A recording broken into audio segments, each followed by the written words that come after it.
La baie de Han à Dakar. 20 km de plage de sable blanc et des eaux translucides. Mais quand on y regarde de plus près, le paysage se gâte. Ici, impossible de voir le sable.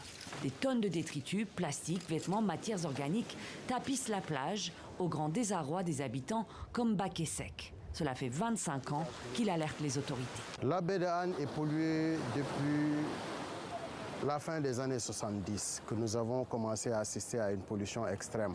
On ne pouvait plus se baigner sans marcher sur des déchets. Ensuite, nous avons remarqué, lorsque vous vous baignez, vous avez la peau couverte d'huile. Et ça a commencé à nous poser véritablement des problèmes. Et ça a coïncidé avec une raréfaction des produits halieutiques. Car la baie de Han est aussi un lieu de pêche, mais les prises sont de plus en plus maigres. La mer n'offre plus grand-chose aux pêcheurs. Ça fait fuir les poissons aussi, et tu n'arrives pas à voir les grands poissons aussi. Et encore, ça donne beaucoup de maladies. Des détritus par millions, des poissons disparus et des maladies. Car les plages de la baie ne sont pas les seules à servir de dépotoir. Ici, c'est la mer tout entière qui sert de poubelle. Là, c'est du sang d'un abattoir qui dégage une odeur pestilentielle.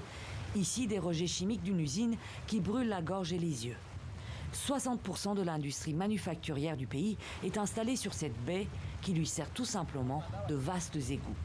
Un scandale pour de nombreux habitants. Il y a une école à 20 mètres. La porte d'entrée de l'école est là, à 20 mètres. Ils ont placé le canal. Et ils l'ont vu, sans pour autant faire aucune étude d'impact environnemental et social. Ils l'ont fait devant nous. Les populations se sont opposées. Néanmoins, et ils ont continué de faire ce qu'ils veulent faire. Chercheur à l'IRD, Hamidou Sonko a analysé des échantillons dont il note la haute toxicité.